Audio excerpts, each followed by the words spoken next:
Hello everyone, magluluto na naman tayo ngayon ng masarap na ulam. So ayan ito ating mga sangkap: sibuyas, bawang, luya, kamatis, pampalasa, siling haba.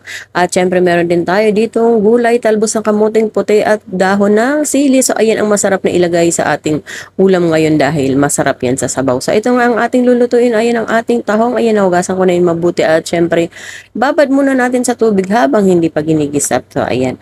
At syempre ito nga, ginisa na natin yung ating mga sangkap: sibuyas, bawang, luya, at syempre kailangan ito maraming kamatis. Mas masarap ito kapag maraming kamatis.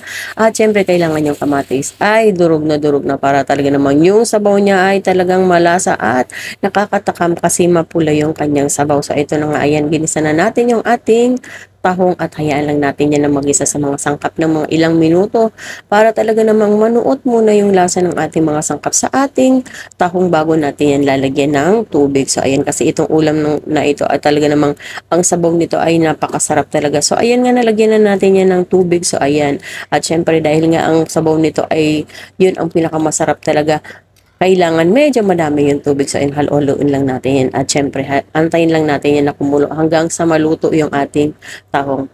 So mabilis lang itong maluto, kaya ayan, luto na yung ating tahong. Nilagay ko na rin yung ating mga gulay, yung dahon ng sili, talbos ng kamote, yung siling haba, at syempre nilagyan na rin natin yan ng pampalasa at paminta. So ayan, hahaluin lang natin yan para maluto naman yung ating gulay. So ayan, o diba, itsura pa lang talaga nakakatakam na. So ito na nga, ayan, dahil mabilis lang itong maluto, ito na at luto na nga yan.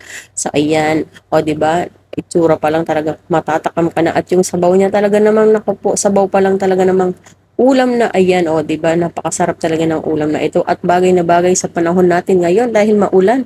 So ayan, pasensya na pala kayo sa aking boses dahil ako'y sinisipon at inuubo, kaya ayan, medyo iba yung ating boses at medyo hinihingal tayo. Pero kailangan pa rin natin mag voice over, kaya ayan, pagpasensyahan nyo na ang aking boses. So ito ang aking on version, ang aking on recipe, ang aking ginisang tahong na may talbos ng kamoting puti at syempre may siling green. So ayan, thank you for watching everyone.